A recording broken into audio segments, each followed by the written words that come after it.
urdu.com کے معزز ناظرین، میں ہوں کلیم اللہ اور آپ سب دیکھنے والوں کو السلام علیکم۔ ناظرین، آج سے 1000 سال بعد دنیا کیسی ہوگی؟ اس سوال کا جواب غالباً کسی کے پاس نہیں۔ حقیقت یہ ہے کہ یہ کہنا بھی مشکل ہے کہ آج سے 100 سال بعد دنیا کیسی ہوگی، لیکن سائنسدان اس بارے میں کچھ مفروضات قائم کر سکتے ہیں اور بنی نوع انسان کی 1000 سال بعد کی حالت کے بارے میں کچھ پیشن گوئیاں کی جا سکتی ہیں۔ تو آئیے دیکھتے ہیں کہ یہ سائنسدان ہمارے مستقبل کے بارے میں کیا کہتے ہیں۔ سائنسدانوں کا کہنا ہے کہ مستقبل میں انسان کی اوسط زندگی میں خاطر خواہ اضافہ ہو جائے گا، اگرچہ اس مسئلے پر 1000 سال بعد بھی کام ہوتا رہے گا۔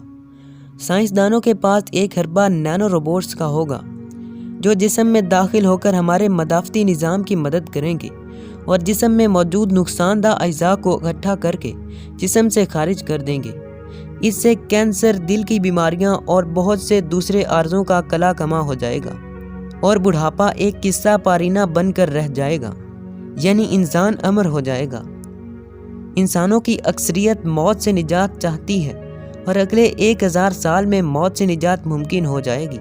کیا ایسا نینو ٹیکنالوجی کی وجہ سے ہوگا، بائیو ٹیکنالوجی کی وجہ سے، یا انسان اور مشینوں کے ملاپ سے؟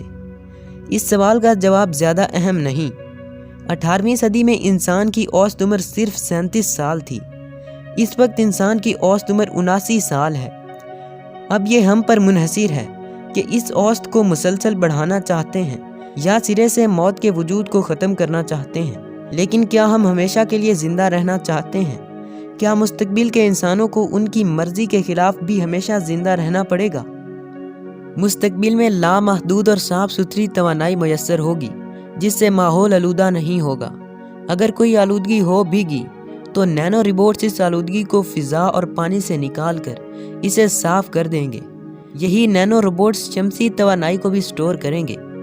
ہماری زمین پر جو مسائل اس وقت موجود ہیں، انہیں حل کرنے کے لیے جلد سے جلد نینو روبوٹس کی ایجاد ممکن بنانا ضروری ہے۔ یہ بھی ممکن ہے کہ ہمیں زمین کو چھوڑ کر خلا میں جانا پڑے۔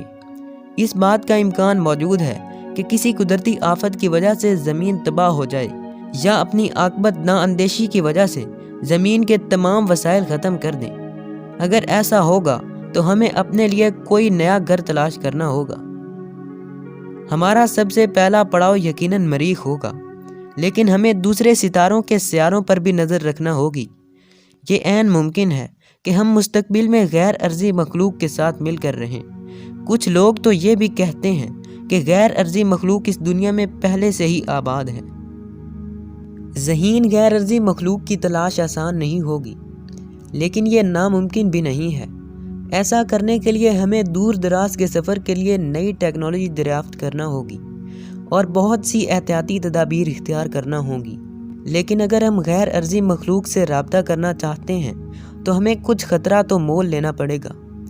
غیر ارضی ذہین مخلوق ہمیں ملے یا نہ ملے، لیکن ذہین مشینوں کے ساتھ ہمارا مستقبل جڑا ہوا ہے۔ چنانچہ اس بات کا امکان بہت زیادہ ہے کہ مستقبل میں ہمارے ہمسائے ہمارے ہی ڈیزائن کردہ ذہین روبوٹس ہوں۔ مصنوعی ذہانت جس تیزی سے ترقی کر رہی ہے، اس سے ظاہر ہوتا ہے کہ مستقبل نہ صرف تابناک ہوگا بلکہ انتہائی دلچسپ بھی ہوگا۔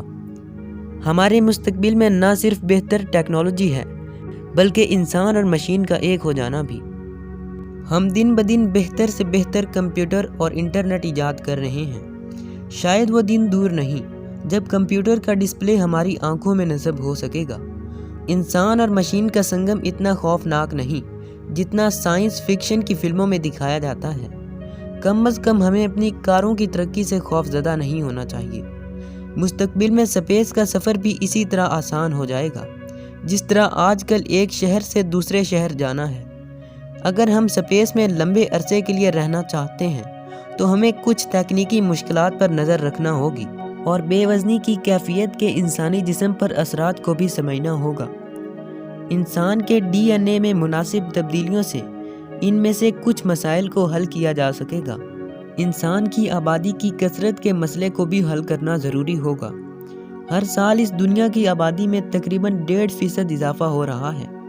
اگلے 100 سال میں اس شرح میں مزید اضافہ ہو جائے گا کیونکہ اموات کی شرح انتہائی کم ہو جائے گی۔ اگر زمین پر موجود آبادی سے 100 گن زیادہ انسان کے رہنے کی جگہ ہو تو بھی غذا کی قلت ایک مسئلہ رہے گا۔ چنانچہ ایسی ٹیکنالوجی کی ضرورت ہوگی جس کے ذریعے بہت کم وسائل کے استعمال سے کثیر مقدار میں غذائیت سے بھرپور اجناس پیدا کی جا سکیں گی اور انہیں دنیا میں منصفانہ طریقے سے تقسیم کیا جائے گا۔ ہم نے ابھی تک اس امکان کا ذکر نہیں کیا کہ کوئی ذہین ارضی مخلوق انسان کو اپنا غلام بنا لے۔ اس مخلوق سے جنگ کی صورت میں دنیا کی بیشتر آبادی تلف ہو سکتی ہے یا شدید ترین ایٹمی جنگ چھڑ سکتی ہے۔ سائنس فکشن کے مصنفین اور ہالی ووڈ کی فلم پروڈیوسر اس موضوع پر ڈھیروں کام کر چکے ہیں جن میں زیادہ تر کہانیوں کا انجام منفی ہوتا ہے۔ اس لیے ہمیں مستقبل کا سوچتے ہوئے مثبت فکر رکھنی چاہیے۔ اگر آپ واقعی مستقبل میں پہنچ چکے ہیں اور 1000 سال بعد یہ ویڈیو دیکھ رہے ہیں، اگرچہ اس کا امکان بہت ہی کم ہے، تو سن 2020 کی طرف سے تسلیمات قبول کیجیے۔ اگر آپ اسی طرح کی مزید انفارمیٹیو ویڈیوز دیکھنا چاہتے ہیں تو urdu.com کو سبسکرائب کریں اور اپنی قیمتی رائے کا اظہار کمنٹ میں لازمی کریں۔